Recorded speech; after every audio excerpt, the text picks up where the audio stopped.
Parfois, je me sens vraiment seul dans ce périple d'ouverture de restaurant. Moi qui avais toujours été habitué à être très entouré, ça fait vraiment bizarre de vivre cette aventure tout seul. Pourtant, je peux pas dire qu'on m'avait pas prévenu. Je m'appelle Hugo et il y a un an, j'ai décidé de quitter mon job dans la tech pour ouvrir mon restaurant libanais. J'ai tellement entendu d'histoires d'associations qui se passent mal que je voulais pas m'engager avec quelqu'un sans être sûr qu'on soit un perfect match. J'ai cherché quelques mois, puis je me suis dit que plutôt d'attendre éternellement la bonne personne, j'allais me lancer seul. Et puis, si l'opportunité se présente plus tard, alors je la saisirai à ce moment-là. Évidemment, ça a des avantages d'être seul pour entreprendre. Ça me permet d'avancer très rapidement et de prendre des décisions sans toujours chercher un consensus. Mais ce choix, c'est aussi la source d'un sentiment de solitude qui est pas toujours simple à gérer. C'est tellement répandu que ça a été formalisé comme la solitude de l'entrepreneur. Je dirais que c'est le sentiment bizarre que même si tes proches, tes partenaires sont toujours là pour t'aider et te soutenir moralement, au final, t'es seul avec ton projet, seul avec tes problèmes, seul avec tout ce que tu dois faire dans la journée et seul avec tout ce que t'as pas eu le temps de faire hier. Seul dans les défaites et seul dans les victoires aussi. Et bizarrement d'ailleurs, ça les rend moins présentes. Il y a plein de manières de pallier à ce sentiment-là. Ça passe souvent par trouver des gens qui se retrouvent dans ton projet et qui te soutiennent ou qui vivent une expérience similaire à la tienne. Et c'est exactement ce que cette page me permet de faire. À travers elle, j'ai la possibilité de voir que je suis pas tout seul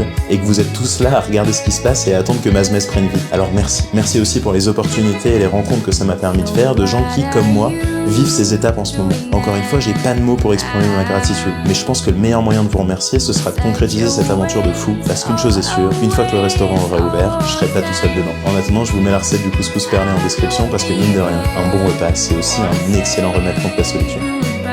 Bisous.